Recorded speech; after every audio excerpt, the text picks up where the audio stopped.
The Pack Ghost is here because today we're going to do another spooky game, and that spooky game is Frankenstein's Monster for your Atari 2600, featuring fitting label art and a Frankenstein that's kind of blue, just like you. Let's go ahead and take Frankenstein's Monster, pop it in our Atari 2600 system, and see how it holds up today. Let's go to the game.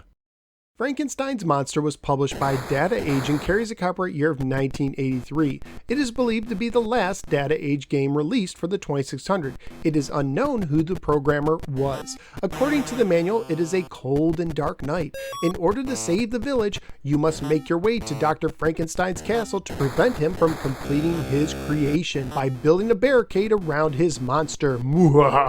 Frankenstein's Monster is a two-screen action game for 1 or 2 players alternating. There's only one standard mode of difficulty, but you can use your difficulty switch to change how long you have to complete the game. When in the A position, you have 5 minutes, but in the B position, you have 8.5 minutes. The game starts with your character on the top of the screen with 3 lives and 500 points. Your goal on this screen is to go all the way to the bottom right side of the screen, grab a stone, and return all the way back to the top. On the top screen, you can only move left or right. You cannot jump. There is a ghost on the top level that if he touches you, will cost you 20 points and freeze you for a moment. You can climb down the vine by pressing down. On the second and bottom levels, you can now jump by pressing the button. If a vine is above you, you can jump onto that as well and press up to climb. When you're on the vine, you cannot be harmed by creatures. The second level features pits and spiders, who will also freeze you and cost you 20 points. If you fall through a pit, you will lose 100 points, and if you fall into the pool of acid on the lower level, you will lose a life and 200 points. On the lower level, there are more pesky spiders, but these ones drop from the ceiling. One will pop out its head to warn you, but it often shows up with friends who sometimes appear in a different section of the ceiling. After jumping on the platform in the pool of acid to get the stone, you will have to reverse course and return all the way to the top where the monster is. If you fall into the pool of acid with the stone, you will start all the way at the top of screen and have to get the stone again. If you make it all the way to the top with the stone, you will enter a screen where you must avoid oodles of bats, who will cost you 10 points a touch, but they won't freeze you.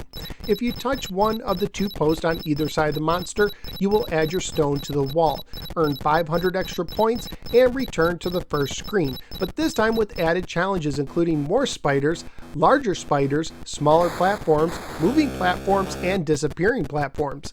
As the game progresses, lightning will hit the power probe above the monster's head and will slowly fill him with a green color.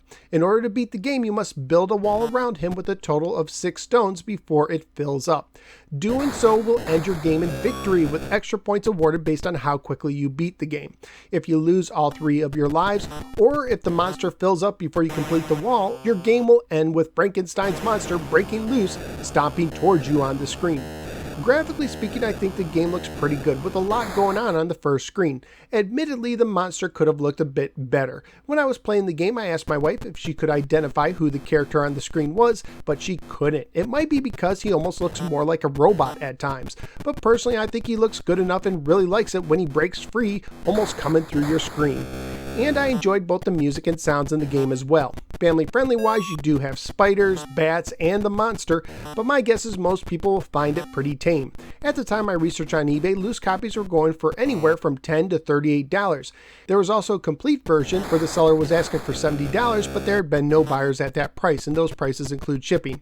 So what did I think of Frankenstein's Monster on the 2600? I was really surprised, but I thought the game was really fun. I liked the pitfall style action mixed with the Frankenstein theme. It's not perfect. It took me a while to get used to the controls. Sometimes I would slip into the pit or the pool of acid when trying to move just a little bit. And the game is quite challenging too, but there's something about the game that kept me wanting to try to come back and master it, at least enough to complete the game. And I like that this is a 2600 game that can be beat and has 2 types of gameplay. I even like the fact that they called it a pool of acid and not just water. Too often in video games, water somehow becomes instantly deadly to fall into. At least the manual made it into a pool of acid, something that sounds like it easily could be deadly to fall into. So points for that.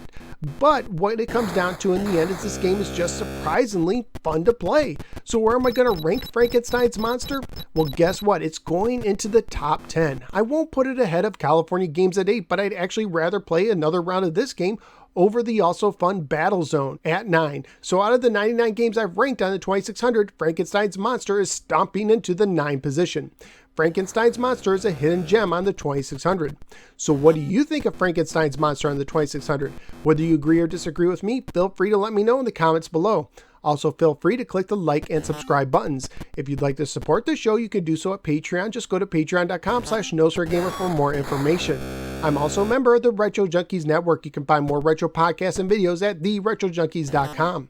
Thank you for giving me a little part of your day, and I look forward to seeing you next time on the next episode of the No Swear Gamer. Take care and stop that monster.